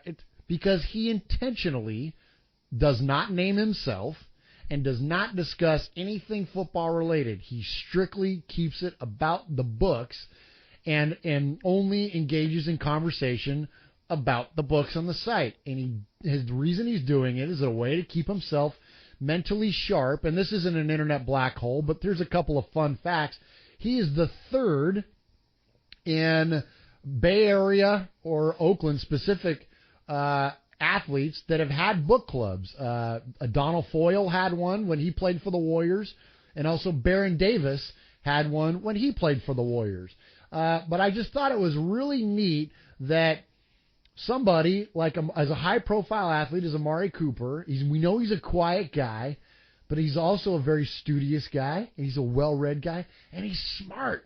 Like, I love that about our team, man, is that these guys, we have these, quiet leaders, and they're all, these smart guys, too. So not only can they, rip your throat out on a football field, but they can eloquently tell you about how they did it afterwards. Like, I think it's really, really cool, and we can, football is such a raw kind of sport, and we can get so caught up in especially with the Raiders, everything is swashbuckling, and, it's skulls, and, the dark side, and it's black hole, and it's all, and then here we got this guy who's one of the most prominent members of this football team, one of the most explosive members of this football team, and he's just like this chill guy who runs a book club. Like, I just love it. I love this. I love the story. So check it out. 12 years. Let's see. Let me get it right. It's 12booksayearblog.com, and you can just Google it and find it. And I believe the Maltese Falcon is one of the last books that he's reviewing right now. Keep talking. I'm finishing up my comment on 12 Years blog, word.wordpress.com. Oh, no. What are you doing? Are you telling him about how Reggie needs to address a linebacker? I'm asking him why he went a 7-yard out instead of a 5-yard out in Week 6 last year against the Ravens. And, maybe if it wasn't... No, just kidding. I think this is awesome, Murph. I think that any time a sports guy... regardless of what Barkley says, sports people are heroes and they are idols and all that stuff. I think any time they can do something like this and show that, just by them doing it, automatically that's cool. So by him doing a book club, that means books are cool to a certain kid, And so I love that, man. And if you look at his list, it's not like he's reading these, wimpy books, Did you look at the list he's reading? It's like I said, it's like the Maltese Falcon in 1984. Stanford Syndrome, The Stand by Stephen King, Mentoring 101, City. I mean, he's reading some good books and stuff, So pretty cool stuff. So, yeah, I think this is awesome. The Tipping Point, Malcolm Gladwell. If none of you have ever read anything by Malcolm Gladwell, check out Malcolm Gladwell because he's a genius. So I love this. And I think, in all honesty, this makes sense with Amari Cooper. When you see him, he's very quiet. He's very reserved.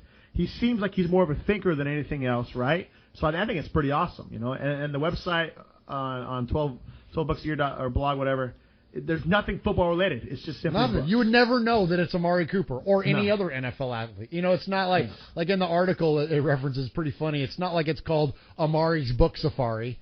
You know what I mean? It's nothing that draws attention to him at all, and he's probably going to be pissed that we found out about it and promoted it on the show. I know. Just for the record, Mari, I didn't know about this segment. Murf brought it to me, and he put it on the show, so I think it's pretty cool. But no, at the end of the day, very cool thing. Anytime a pro athlete can do something like this that promotes intelligence and reading and stuff like that, especially nowadays when people don't read a lot of books anymore, right? Like reading a book, there's something peaceful and calming and soothing about sitting down with a book, not on your phone, not the app book, but an actual book and reading it. So props to Amari for doing this. It just makes me, again, love this Raiders team more and more. Hey, Raiders fans, check this out. Raiders Fan Radio has got an app. I don't know what that means, but you do, because you're listening to this on a computer or something like that. Anyway, go to the Apple Store. Apple Store? Apple, no, Google Play. Apple has an App Store. You can get it at the Apple Store or the App Store or whatever that is. You can, if you got an Android, isn't that like a robot? You can go to Google Play Store. They got show links, they got downloads, they got all kinds of really cool stuff. Hey, if you can't figure it out, give it to a teenager. They know how to work these phones better than you do.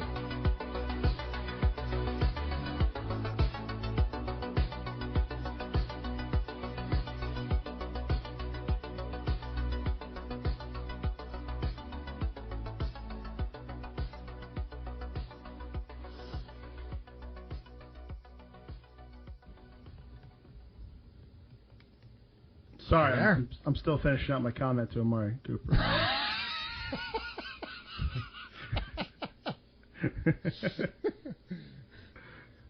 Ask him what he thinks the matchup against Adoree Jackson and how that's going to go in week 1. I asked him about his curl route. His curl route radius is about a 4-yard radius when he comes around, seeing if he can cut it down to a 3-yard radius, all that kind of stuff. So we'll see how it goes. Ask him about increasing in size in the off season. Ask him about that. I asked him what was he using for his protein rituals and stuff like that.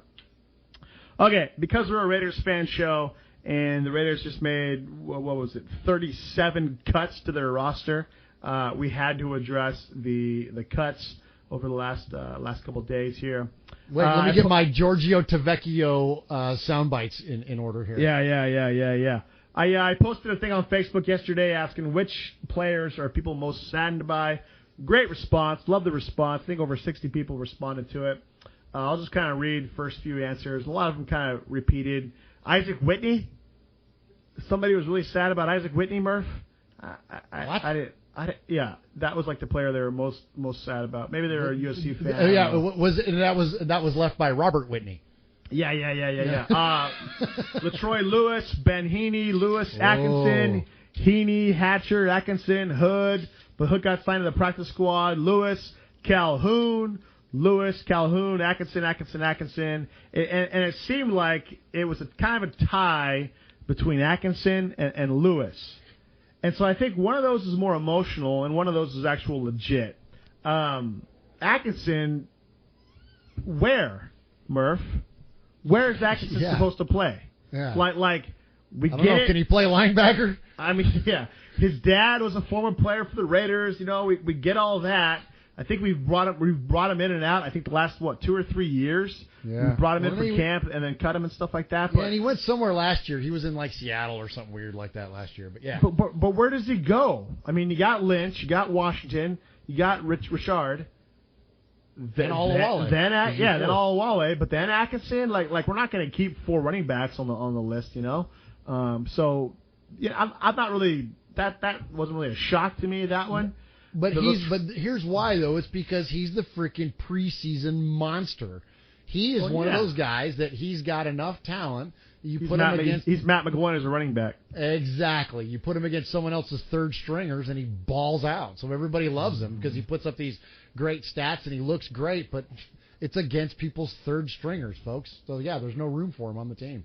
No, and not to mention Elijah Hood as well and stuff, Yeah, there you go. I mean, Atkinson was it was a tough spot for him to make the team. The one that I thought, and this has already kind of been beaten to a dead horse by now, but the one that I thought was shocking was LaTroy Lewis. LaTroy Lewis balled out in the preseason. I mean, the guy had a sack, guy was making plays, he was very active, and the Raiders cut him. And the story that came out after the fact was that the Raiders offered him to go to the practice squad, but he said no. He wanted to make the team or nothing, and then he went and joined the Houston Texans practice squad because I guess he lives down there around the Houston area. Now, if any, just because you're on another team's practice squad doesn't mean the Raiders can't sign that person off of the practice squad. So, we didn't really lose LaTroy Lewis to another team, and it wasn't like the Raiders said you're not good enough. They offered him practice squad. He denied it. So now he's on another team's practice squad, but we could still pick him up if we needed to. But I thought really he was the biggest shock to not make the team in my eyes. What were your thoughts on it? Yeah, I think the reaction to him getting cut was a little bit overblown. There's a lot to be said for. I think he had 3 sacks altogether. But there's a lot to be said for stats and perceived play versus what actually goes on the field. And what I mean is that in the NFL, or really a lot of the NFL, more so than other sports, the play of the guy across from you dictates a lot of your success. If the guy in front of you misses his assignment, if the guy in front of you blocks the wrong player on the line, and you get a free shot at the quarterback, that is a lot more responsibility on the guy that blew it and a lot less of the credit given to you for making a play. And when you look at LaTroy Lewis and the things that he did in the preseason, his success came on the heels of someone else screwing up. So when you look at the numbers, yeah, it looks great. When you're watching a game, yeah, he's making plays. But why is he making plays? That's the difference. When you watch Khalil Mack get a sack, He earns it. He works for it. He destroys the man or two in front of him. LaTroy Lewis wasn't doing that. And that's why, so as a coach, if you look at it from that perspective and you look at what he was putting on film, he wasn't making these like fantastic plays.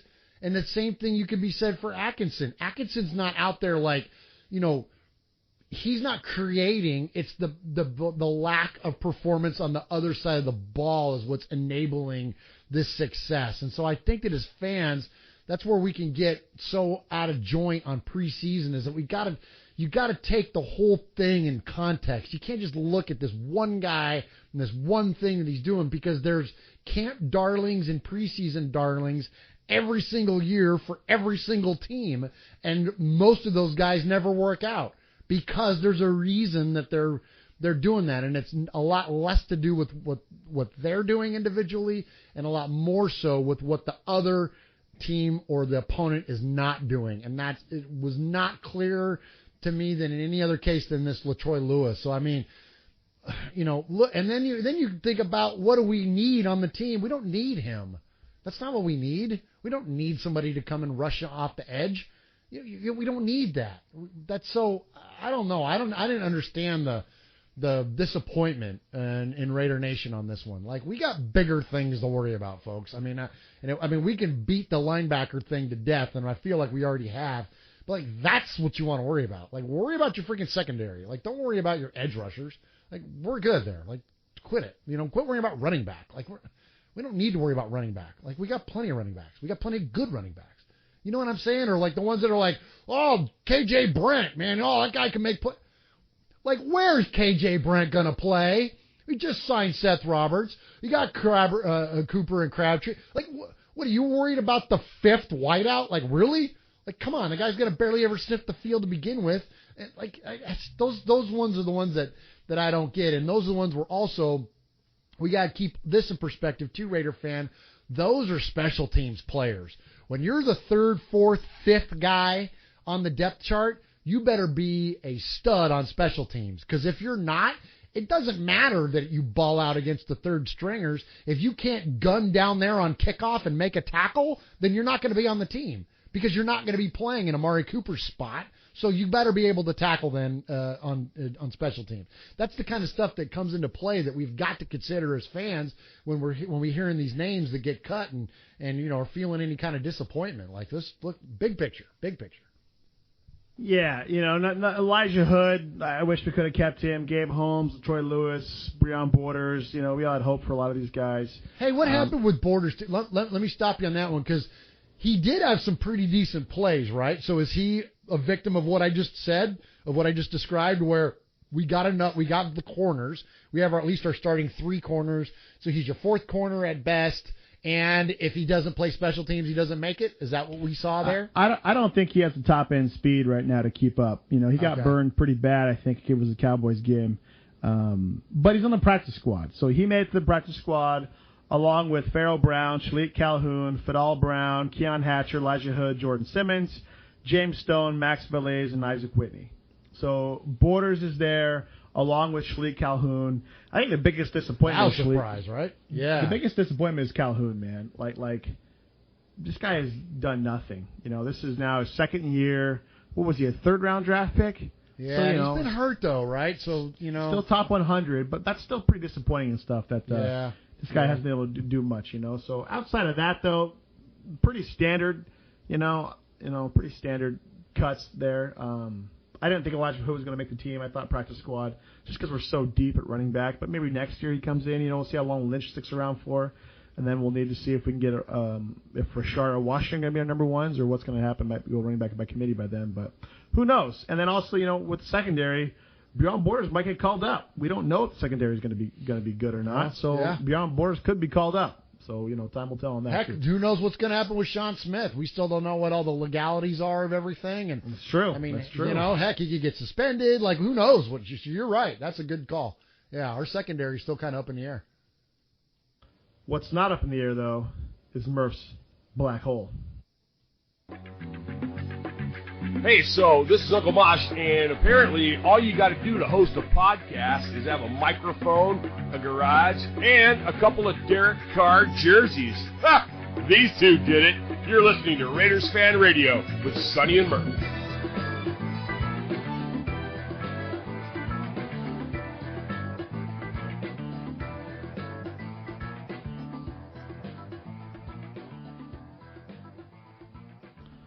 Don't you usually play the Murf's Black Hole audio hit before your black hole? Or is your brain already consumed in your black hole and you forgot? Well, usually it starts off with a little bit of a segment, like a little lead up, and then I hit the. Okay, you want to lead it up? The black hole thing. Yeah. So you want to know? You want to know about something significant that happened just a little over 50 years ago, as of August 27th, 1967, the 50th year anniversary. You want to know what happened? Well, I was sitting here, Murph, thinking about a lot of things in life, astrophysics, quantum physics, the episode of Lost where we revealed the whole concept of the show and how pissed off I was. But, yeah, outside of that, I got nothing going on, so I'd love to take a journey 50 years ago down Murph's internet black hole of the internet, whatever it is you call it. Murph's Black Hole of the Internet. A journey that begins where everything ends. Sonny, the world was a much different place in 1967, and in August of 1967, on the 27th of August, so just over 50 years ago, is why this story got my attention. As I was combing through the annals of Raider history on the internet, I came across the 50th anniversary of the Raiders and Broncos playing a preseason game. Now, Murph, what could possibly be the significance of the Raiders and Broncos playing a preseason game 50 years ago? Sonny, do you want to take a wild guess at what the significance would be of the Raiders and Broncos playing a preseason game? Yeah, the first and last time they only did it in the division? Ooh, that's a good one. No, this is, though, the first and last time they played at a high school in Nebraska, specifically North Platte High School in Nebraska. Back then, the NFL was not the juggernaut that it is now, and nor was the AFL the juggernaut that it is now, which is what they were both playing in back then. And both teams were paid a whopping $25,000 each to travel to North Platte, Nebraska, and play in what was called the Centennial Bowl. And the Centennial Bowl was the 100-year part of the 100-year celebration of Nebraska as a state. And so you could go to this high school, and for $10.25, you could sit in reserved seats, or you could spend $6 and sit general admission and watch the Oakland Raiders take on the Denver Broncos. Now, Denver won that game, the Centennial Bowl. They won it 21-17. But you know what happened 2 weeks later? They got caught for cheating. No, right? Raider world. That's usually what would have happened back then. But no, 2 weeks later, they met in the regular season. And this, if anything, tells us preseason doesn't matter, even 50 years ago, because 2 weeks later in the regular season, the Raiders beat the Denver Broncos 51-0, finished the season 13-1, and the Broncos finished at 3-11. Is that your nice way of saying because we're 0-4 in the preseason, it won't matter? Quit worrying about it, Raider Nation. It's all good. Has any NFL team ever won the Super Bowl after being 0-4 in the preseason? Probably not. I don't know. It doesn't matter. Well, the past is. I mean, the past is prologue to this, man. Stats should show you. I mean, preseason is dynamic, right? Like things change, series to series, quarter to quarter, game to game. It's a constant evolution of players and a change of players that you can't encapsulate it to evaluate it properly. It's only meant to evaluate players in really in specific situations, a la you get the whole thing we just talked about with LaTroy Lewis. Like, not only are you evaluating a player, you're evaluating a player in a very specific situation. So to take the totality of that, which is the scoreboard at the end, and to try to apply it to any kind of ongoing logic that would dictate the success of the team going forward, you can't do it. It's too inexact to try to put logic to it. Now, we as fans would love to do that, but I don't think statistically you can't really do it. There's not a good way to do it. One team, just one, has ever gone winless in the preseason and managed to go on to win a Super Bowl. Any guesses? I'm going to say the Patriots. No. 1982. Who won the Super Bowl in 82? The Redskins? Redskins. Yeah. During the strike year. Correct. They went 0-4 in the preseason, 8-1 in the regular season, and won it that year because of the shortened strike season. Now, also, the 1990 Buffalo Bills and the 2000 New York Giants also both reached the Super Bowl after winless preseasons, but ultimately lost in the title game. This means that no team in the history of the NFL in a non-strike year has ever won the Super Bowl after going winless in the preseason. If we didn't alienate enough of our listeners based on your love affair for the Titans earlier, we're certainly going to do it now. The Raiders have been known to be the people that do things first. So first wild card team, right? Numbers don't lie. I mean, numbers lie sometimes. Sometimes there's more to the numbers, but sometimes numbers don't lie. And no team in the history of the NFL has won the Super Bowl after going winless in the preseason. And so I think groupthink happens a lot in fandom. Groupthink is where one person says one thing and everybody else jumps on board with it. And so, preseason games, they don't mean anything, but they mean something. No coach is trying to lose all their preseason games. It's your chance to evaluate talent. It's your chance to see what you have. If you don't have backups, you don't have a full team because you need backups to play in the NFL. And we had this long text discussion a couple days ago or weeks ago, whatever, where we kind of went back and forth on this. All that said, though, the Raiders, if they are going to win the Super Bowl this year, they're going to be the first team in history to do it after going 0-4. But wait a minute. The Lions went 4-0 and then went winless. Correct. Thank you for that one exception to what generally is a rule. But that's not really the rule. The rule at this point is you will not win a Super Bowl if you don't win at least one preseason game. And that currently is the rules. Now, how cool would it be? Watch me spin this crap back to the Raiders, Murf. How cool would it be for the Raiders to break the rule and win the Super Bowl after going winless in the preseason? That would be the Raider thing to do. That's pretty good, huh? Like that? I wish I had a soundbite to play and call it a show. That was good. Call it a show. Nothing. I got nothing. Great job. Long season ahead. Week 1's right around the corner.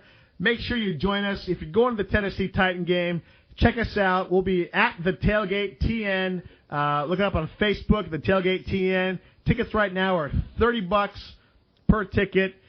Go to the door, or if you get your tickets day of the game, to go into the tailgate up there on the corner of Interstate and Interstate Drive and Russell Street. They're $40 day of.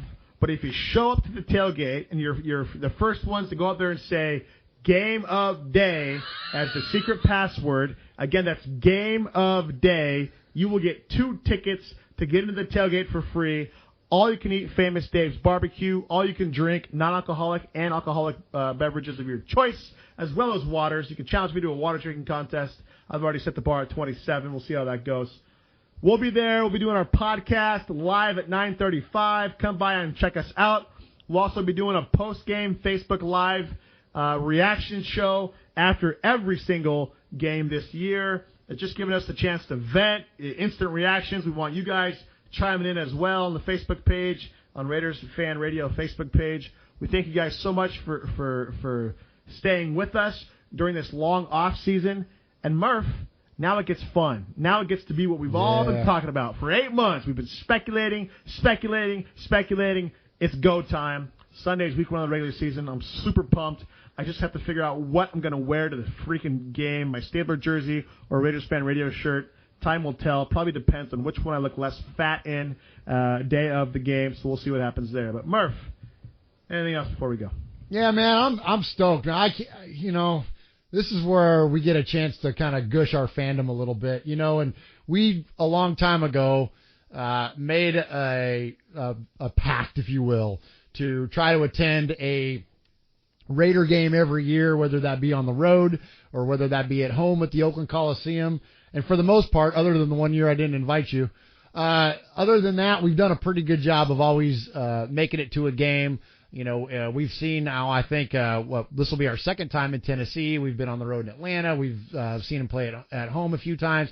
And it just, not only is football my favorite time of year, but it's a good time to, for families to get together and for friends to get together and to kind of all have this shared experience. And, I know Oakland Raider fan, your feelings are hurt, and I know it sucks that the team is moving away, but don't let this be an opportunity for you to not be able to take advantage anymore of the camaraderie and the friendships and the fun that happens by gathering together, whether that be in person to go to a game or to have people at the house to watch a game. But, enjoy that. This is cool stuff. This is the stuff where football gets bigger than just the game. It becomes family, in our case, literally, and whether that be, your extended family, your friends or whatever.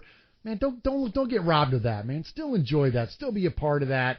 And, it's great stuff. I can't wait. I'm so excited. This will be the first time we're doing a live recording of the podcast where we'll actually be doing it at the facility.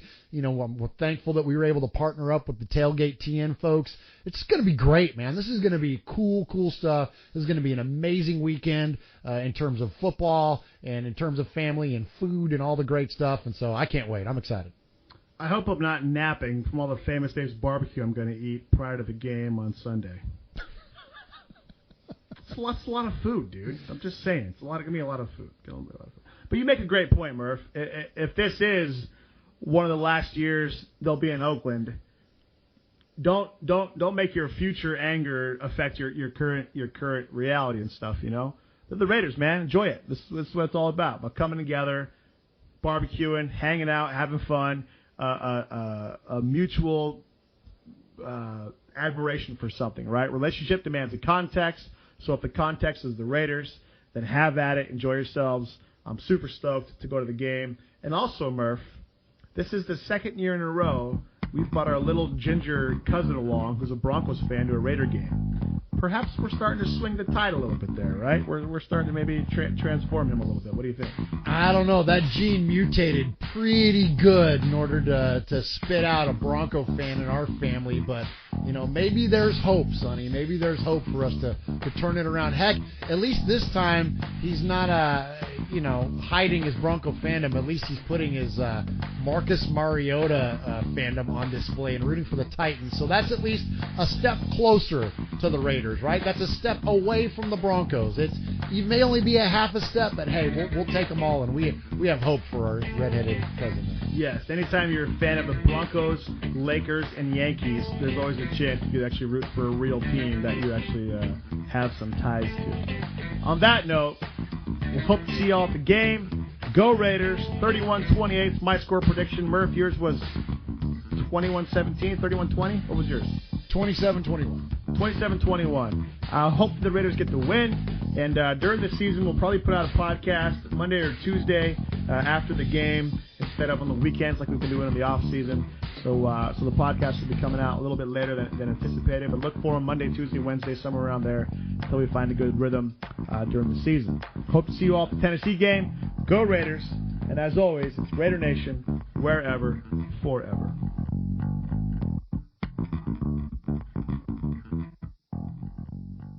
Tennessee, Tennessee, Tennessee, Tennessee, Tennessee.